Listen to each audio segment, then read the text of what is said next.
Hollywood, it's time now for... Johnny Dollar. Hello. Hello, what's that? I can't quite hear you. This is Johnny Dollar. I'm phoning from a patrol phone, Forest Service, Summit Road. Okay, you're coming through now. Is that Lieutenant Mervyn? Right. I should have known it was you. What are you doing up there in the mountains? Is this a manhunt or a vacation? Relax, Lieutenant. Before you use some words, you'll have to eat. Meeting? Call in your APB. I found that stolen car the Nitson gang was using. Where? Up here in the Santa Rita Mountains, about a mile from Primrose Camp, Pop Bardell's. Yeah, I know the place. They ran it off a cliff and started a rock slide to bury it. One of them still in the car, dead, 2 bullet wounds. You must have hit him when they crashed your roadblock. That makes 2 dead. Leaves Chipper Nitson and one other one still on the loose. All right, Mr. Dollar, I'll have 50 men combing that area within an hour and a half. You will not. What? There's something wrong at Bardell's place. You bring 50 state troopers in here, you may bust it wide open. Bust what wide open? That's what I'm trying to find out.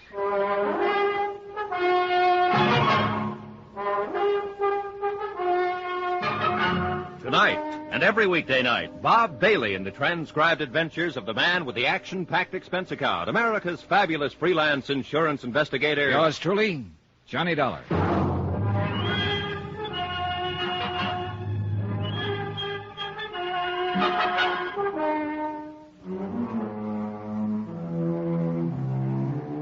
From Special Investigator Johnny Dollar, location Santa Rita National Forest, Southern Arizona.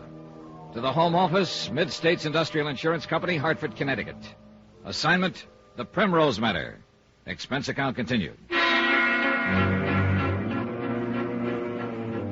It took a lot of arguing to get Lieutenant Mervyn of the State Highway Police to hold his men off for 24 hours, but he finally gave in. $100,000. That was the amount of the insured payroll the Nitson gang had got away with in Kansas City, killing 2 guards in the process. Later, they shot their way through a roadblock in southern Arizona, left a state trooper and one of the gang dead in the road behind them, and then disappeared. I was certain the answer was at Primrose Camp.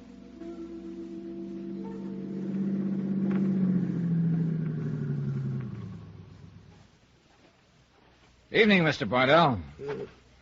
Something else you forgot? No, I told you I'd stop on the way back down. Got a vacancy yet on one of those cabins? They're all rented. Oh, that's too bad. I noticed they're dark, by the way, and there are still no cars parked in front of them. It don't signify. Well, what do you suppose all your guests are? Lost back in the hills somewhere? Couldn't say. Now, if you... Maybe some of them went down to the highway for the night.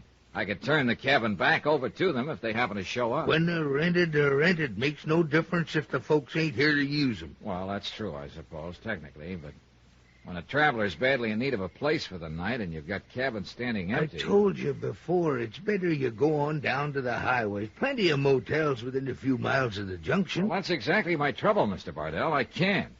Why not? Because it's almost dark now and I haven't got any lights. What? Yeah, this is a rented car. I should have tried the headlights before I took it out, but I didn't. Now when I need them, they won't work. See?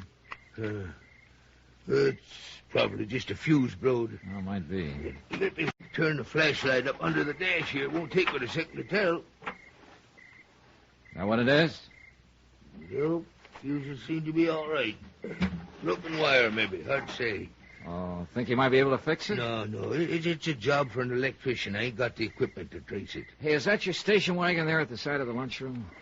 Why, yeah. Look, I'd be glad to pay you if you drive me down to where I can No, get some help. I can't. I can't leave you. Well, maybe your nephew could take me. Huh? The young fellow who was here this afternoon when I came by. No. He's not familiar with the road. Oh, he drove down and picked up the mail this morning, didn't he? How'd you know? Jake, down at the Barn Grill, happened to mention it. Just who are you, anyway? Oh, I guess I did forget to introduce myself this afternoon. My name's Johnny Dollar, Mr. Bardell. Not your name. I mean, what are you up here for? Looking around, prospecting a little, seeing the country. Your nephew did go down for the mail, didn't he? But that was in the daylight. Look, you said you had a sleeping bag with you. It ain't cold tonight. Why don't you... That's a good idea. I can spread it out right there on the porch in front of your souvenir shop. No, I don't mean here. Down the road someplace. I don't quite understand your attitude, Mr. Bardell. I've always understood you Westerners were noted for your hospitality. Well, it's just that it makes the missus nervous to have strangers around outside. And how am I supposed to get down the road someplace? I don't know. On foot, maybe? In the dark, in strange country? Oh, when I tell Jake this, he won't believe it. No. No, what? No, don't say anything to Jake. He wouldn't understand. Well, neither do I. I can't do anything for you, Mr. Dollar. Just take my word for it now and go on before you cause more trouble. And What trouble, Uncle? What trouble you talking about? Well, it's not trouble exactly. The lights is out on his car. He just want me to put him up for the night. You have hard luck, don't you, mister? It kind of looks that way. I told him just like I did this afternoon. We ain't got no place for him. He'll have to find some We way. can take care of him, Uncle, as long as he's that anxious to stay. But you I said- said what? The cabins, they're all rented. And it's not likely the people in number 2 will be back. He can use that one for the night. But You now- better go see if it's in shape, Uncle. Go on. All right. I'll go look at it. I'm much obliged to you for changing his mind. That's okay. We wouldn't want you to go away and tell bad stories about us, would we? Might cause trouble.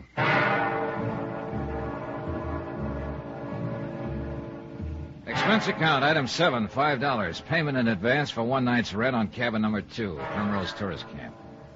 The room and the bed were far from inviting, but it didn't matter much. I didn't look for any easy night's rest under the best of circumstances. Not with the feeling of tension and danger that hung over this place.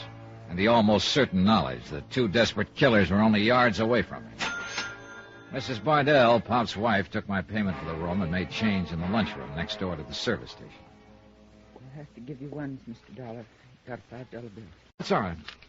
There's 2, 3, 4, and 5. Want a receipt? No, thanks.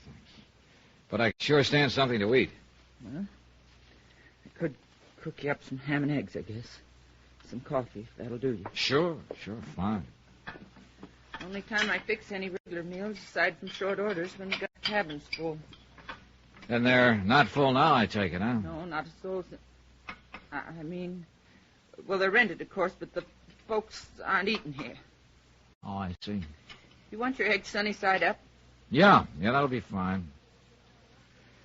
Must get kind of lonesome for you up here when the season slacks off. I got my man and my daughter. How old is your daughter, Mrs. Bardell? Jenny was 20 the month before last. Oh, well, I imagine she's a big help to you. Yes. She takes care of the souvenir shop on her own. Helps me here in the lunchroom when I get real busy. Yeah, I noticed a close sign on the door of the shop. Is your daughter away at the present? No, she's not feeling well today. She's in her room. Oh, I hope it's nothing serious. No. She'll be all right. She's got to be. Then it is something serious. No. I didn't mean it that way. It's nothing. Forget it. Well, look, if there's anything I can do... No, nothing. Forget I said anything, Mr. Dollar. You're going to want toast. No, bread will be fine. And there you are. Hope that's going to be enough for you. Yeah, plenty. Cream in your coffee? Black, please. Yeah. This looks great. You're a good cook, Mrs. Bardell. Ham and eggs don't prove nothing. Anybody can fix that. Oh, you'd be surprised. You'll be leaving in the morning, I suppose? Well, I'd like to stay several days, but I don't know whether your husband will let me have a cabin any longer. He can't help himself. He just can't help it. Why not? Well, the cabins are rented, that's all. When I put my stuff in number 2, there was no sign of any other luggage. They took it all out. I was right there all the time, Mrs. Bardell. I mean earlier. Mr. Dollar, we're in terrible danger, all of us. You, too. What kind of danger? I can't tell you. Please, if I talk about it, I'll go all to pieces. You don't know what it's like. I might be able to help you. No. The only way you can help is to forget it, not ask any questions. This place is a powder keg. Don't do anything to set it off. Please, Mr. Dollar. Item 8, $1.10, 1 order of ham and eggs. Mrs. Bardell refused to say anything more, and I didn't try to force her to. She was shaking, cold sweat on her forehead, scared half to death. I walked out onto the porch, sat down and lit a cigarette, watched the stars come out one by one, sharp and bright against the black mountain sky. The Barnells' living quarters were back at the souvenir shop, and there were no lights showing in them. If their daughter Jenny was in her room, ill, she was back there in the dark. After a while, I went to my cabin. As I fumbled around for a light switch, I suddenly realized somebody was standing in the doorway. Reckon you're going to have to use an oil lamp tonight, Mr. Dollar. Generator's got a drive belt busted, and I ain't been able to get out to fetch one. Oh, I don't mind, Mr. Barnell. The lamp's there on the table. I'll light it for you now, and you can blow it out when you go to bed. Sure. All right, fine. You hadn't ought to pay no attention to the missus. What she said a while ago. I didn't realize she'd said anything. Well, she was telling me she spouted off some foolishness. Might be took wrong if a man was to pay any mind to it.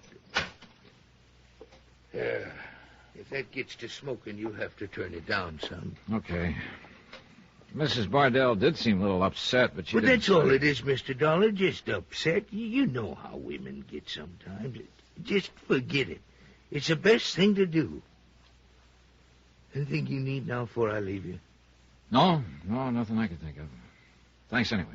Then I reckon I'll say good night. You can have your breakfast in the morning any time after about 7 o'clock. Dick Meager was telling me you have a daughter, Mr. Bardell.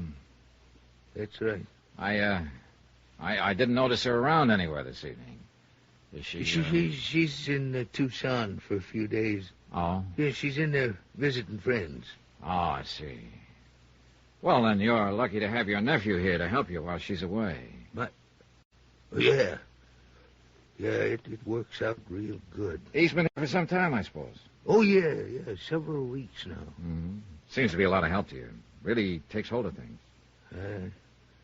I don't know what I'd do without him. Well, I'll see you in the morning. Mr. Bardell. Yeah? Jake Meager told me your nephew just came yesterday.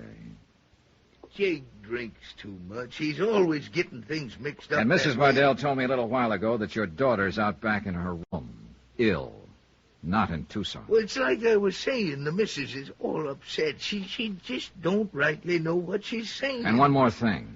I noticed the front end of my car has been jacked up and the right front wheel's been taken off. The tire went flat. We'll fix it and put it back on in the morning. Good night, Mr. Dollar.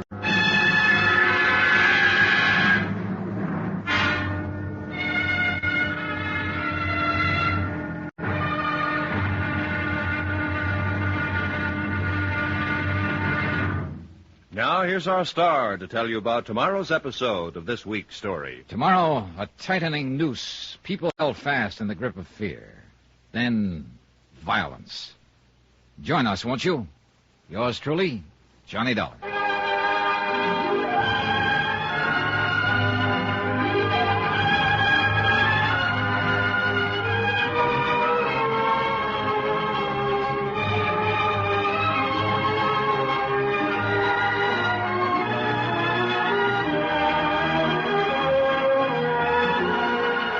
Yours truly, Johnny Dollar, starring Bob Bailey, is transcribed in Hollywood. Written by Les Crutchfield, it is produced and directed by Jack Johnstone. Be sure to join us tomorrow night, same time and station, for the next exciting episode of Yours truly, Johnny Dollar. Roy Rowan speaking.